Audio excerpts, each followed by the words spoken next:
Visi misi dan sejarah PT Toba Pulp Lestari. Visinya yaitu adalah menjadi salah satu pabrik pulp eukaliptus yang dikelola dengan baik, menjadi penyedia yang disukai oleh pelanggan, dan perusahaan yang disukai oleh para karyawan. Misinya yaitu 1. Menghasilkan pertumbuhan yang berkesinambungan. Yang kedua, produsen dengan biaya yang efektif. Yang ketiga, memaksimalkan keuntungan untuk pemangku kepentingan dan memberikan kontribusi kepada pengembangan sosial ekonomi masyarakat sekitar dan regional. Dan yang keempat ialah menciptakan nilai melalui teknologi modern, pengetahuan industri, dan sumber daya manusia. Adapun sejarah dari PT Toba Pulp Lestari adalah sebagai berikut. PT Toba Pulp Lestari Tbk atau perseroan didirikan dalam rangka Undang-Undang Penanaman Modal Dalam Negeri Nomor 6 Tahun 1968. Undang-Undang Nomor 12 Tahun 1970 berdasarkan Akta Nomor 329 tanggal 26 April 1983 dari Misahardi Wilamarta SH, notaris di Jakarta. Akta pendirian tersebut telah mendapat persetujuan dari Menteri Kehakiman Republik Indonesia dalam surat keputusannya nomor C2 5130 HT01 01 TH83 tanggal 26 Juli 1983 serta diumumkan dalam Berita Republik Indonesia nomor 97 tanggal 4 Desember 1984 tambahan nomor 1176. PT Toba Pulp Lestari melakukan program kemitraan bisnis dengan masyarakat di sekitar pabrik maupun di daerah operasional hutan yang berada di Kabupaten Toba Samosir, Tapanuli Utara, Tapanuli Selatan, Paluta, Samosir, Humbang Hasundutan, Dairi, Pakpak Barat, Simalungun, dan Kabupaten Asahan. Upaya yang dilakukan adalah melakukan kerjasama kemitraan bisnis dengan masyarakat lokal, memberikan pelatihan keterampilan kepada masyarakat, dan juga memberikan modal usaha, seperti memberikan pinjaman untuk membeli gergaji mesin, dan kemudian akan dikembalikan secara cicilan kepada perseroan dari hasil kerja sesuai kontrak kerja yang diberikan kepadanya. Perusahaan juga memberikan modal usaha di bidang penanaman, seperti memberikan pinjaman modal kerja kepada kontraktor agar bisa membiayai hidup para karyawannya. Perseroan membuatnya dalam suatu MOU atau nota kesepakatan, dan pinjaman tersebut dicicil dari hasil pekerjaan sesuai dengan kontrak kerjanya. Perseroan juga melakukan kegiatan pelayanan umum untuk melanjutkan tanggung jawab sosial perusahaan kepada masyarakat di daerah sekitar operasionalnya. Oleh karena keterlibatan bisnis dengan perseroan, pengusaha-pengusaha lokal tumbuh dengan baik dan beberapa dari mereka boleh dikatakan sudah maju. Seperti yang dari sebelumnya mereka masih mempunyai sepeda motor, kini sudah mempunyai mobil. Dari sebelumnya belum ada kantor, kini sudah mempunyai kantor, lengkap dengan peralatan kantor dan tenaga kerja administrasi yang profesional.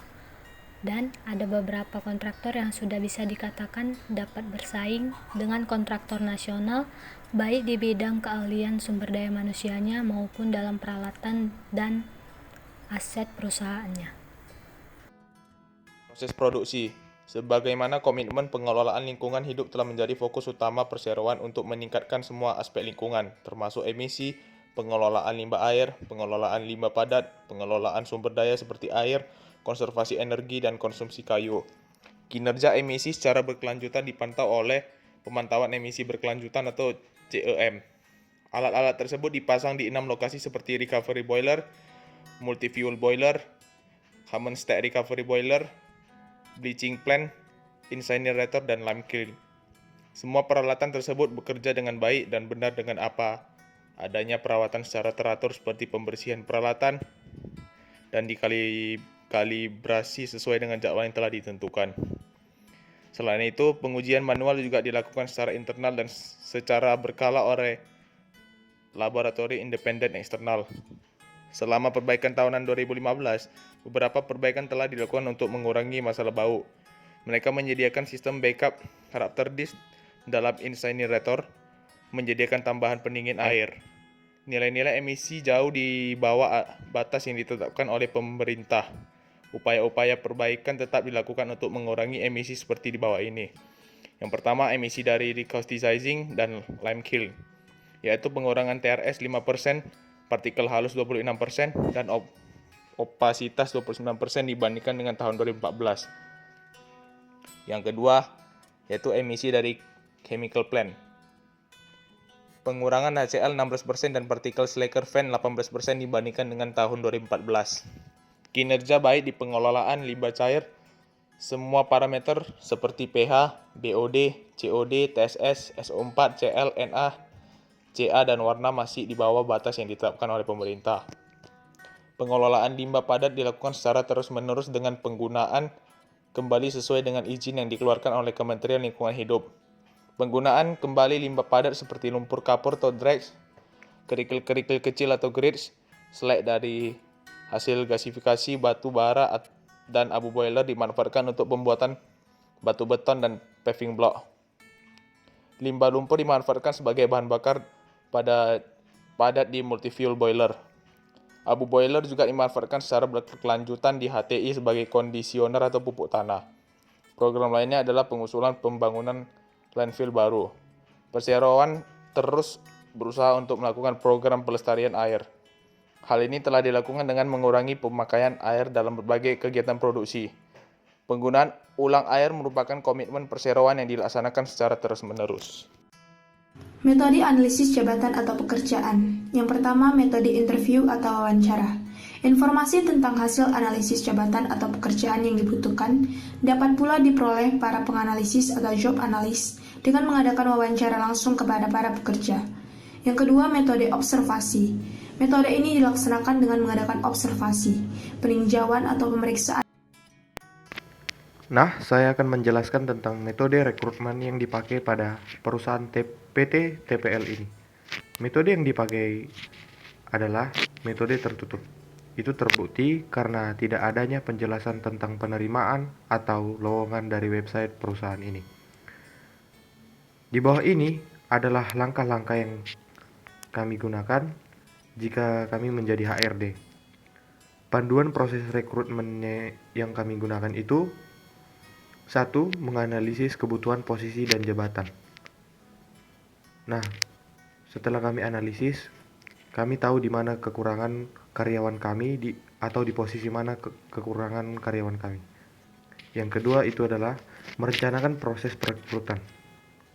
Yang ketiga, memasang iklan lowongan kerja. Nah, iklan kami bisa dari media cetak seperti koran, media elektronik seperti internet, dan media sosial. Yang keempat, memproses lamaran kerja dan melakukan wawancara. Nah, setelah orang-orang mengirim lowongan kepada kami akan memproses lowongan mereka dan melakukan wawancara kepada mereka secara perseorangan. Nah, yang terakhir adalah memilih kandidat yang sesuai dengan perusahaan kami dan membuat penawaran kerja. Adapun langkah-langkah proses penyeleksian yaitu: yang pertama, penerimaan surat lamaran; yang kedua, tes bagi pelamar yang meliputi psikologis, pengetahuan, dan keterampilan; yang ketiga, wawancara pertama; yang keempat, pengecekan surat-surat referensi; yang kelima, pemeriksaan kesehatan; yang keenam, wawancara terakhir; dan yang terakhir, keputusan penerimaan atau ditolak. Cara memberikan punishment kepada karyawan jika kita sebagai HRD. 1. Berikan punishment secara lisan. Jika karyawan yang kedapatan melakukan pelanggaran, mungkin awalnya diberikan teguran lisan. Jelaskan arti dan maksud tujuan itu dengan teguran ringan yang diharapkan karyawan mau berubah. 2. Memotong gaji atau tunjangan tidak tetap. Jika karyawan kedapatan melakukan pelanggaran dengan sengaja, maka pihak HRD boleh memberikan punishment berupa pemotongan gaji atau tunjangan yang tidak tetap. Ini akan membuat karyawan lebih berhati-hati dalam bekerja supaya tidak dipotong gajinya lagi. Jika karyawan kedapatan tidak mau berubah, maka pihak HRD dapat menetapkan surat peringatan yaitu SP bagi karyawan tersebut. 3. Memberikan konseling khusus jika karyawan yang kedapatan pelanggaran dalam bekerja dan setelah memberikan SP pun tidak ada perubahan, maka karyawan tersebut perlu dikonseling. Tujuannya adalah mengetahui problem apa yang dialami karyawan tersebut sehingga bisa kembali bekerja dengan optimal. Cara memberikan reward kepada karyawan. Yang pertama, berikan pujian tulus. Bagi karyawan yang berhasil dan berprestasi, reward berupa pujian adalah hal yang tidak bisa dibeli dengan uang. Pujian yang tulus dapat mengena dalam hati dan membuat karyawan lebih termotivasi. Yang kedua, rayakan keberhasilan bersama teman kantor. Jika ada pencapaian dalam kinerja perusahaan, dirayakan bersama dengan tim terkait, supaya semua orang turut merasakan hasil jeripaya lelah bersama-sama. Ini dapat membangun kerjasama tim yang kuat. Jika tim kerja kuat, maka menjadi contoh bagi karyawan yang lain. Yang ketiga, penghargaan tahunan. Penghargaan tahunan sebagai ajang puncak keberhasilan perusahaan tahunan. Di atas panggung penghargaan itu, setiap mata memiliki arti sebuah kerja keras dan menghargai keseriusan dalam bekerja. Keempat, memberikan bonus atau voucher. Bonus atau voucher bisa menjadi hadiah yang sangat menyenangkan bagi karyawan. Di situ mereka merasa hasil kerja kerasnya dihargai.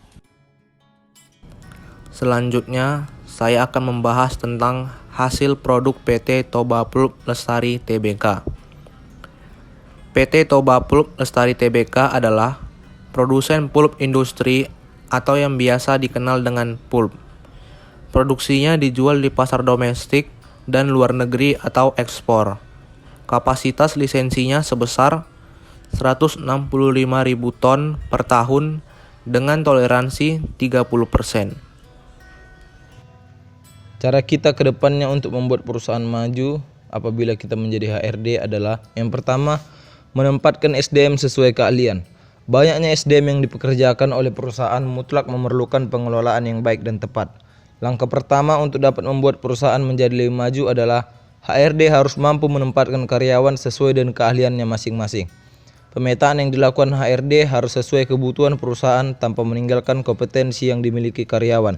Penempatan karyawan pada pekerjaan dan tugas yang sesuai dengan kemampuan dan potensi mereka akan sangat membantu perusahaan lebih berkembang. Yang kedua, membangun komunikasi yang baik. Untuk mencapai kemajuan perusahaan, sistem informasi yang terstruktur sangat dibutuhkan agar tidak terjadi kesalahan dalam berkomunikasi. Bila HRD melakukan kesalahan dalam menyampaikan maksud salah satu pihak, maka dapat menyebabkan hubungan kerja tidak berjalan baik. Membuat komunikasi dua arah antara pimpinan dan karyawan yang harmonis dan intens akan dapat mengurangi masalah miskomunikasi. Yang ketiga, memfasilitasi kebutuhan karyawan.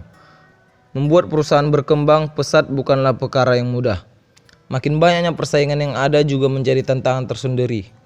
Untuk mencapai produktivitas yang tinggi dalam perusahaan, fasilitas kerja yang lengkap tentu sangat dibutuhkan. Sudah menjadi tugas HRD untuk menganalisis kebutuhan karyawan dan menyediakan semua sarana yang dibutuhkan oleh karyawan. Perusahaan besar umumnya banyak memiliki fasilitas yang lengkap untuk karyawan. Tak hanya fasilitas kerja, tapi juga mementingkan kehidupan personal karyawannya. Jadi, fasilitas yang diberikan pun mampu mendukung hal tersebut. Misalnya, pusat kebugaran untuk menunjang gaya hidup sehat atau ruang entertainment untuk melepas penat. Yang keempat, mengembangkan SDM. Pengembangan SDM merupakan hal yang sangat penting dan karyawan harus selalu dibina agar keterampilan mereka semakin bertambah. Perusahaan harus konsisten memberikan fasilitas pada karyawan berupa pengembangan skill individu. Training dan development memiliki fungsi untuk menjaga kualitas SDM melalui pendidikan dan pelatihan demi meningkatkan kemampuan dan keterampilan kerja. Peningkatan ini juga bisa memberikan dampak positif pada perkembangan perusahaan. Hal ini akan membuat karyawan berpikir lebih kreatif dan menambah wawasan.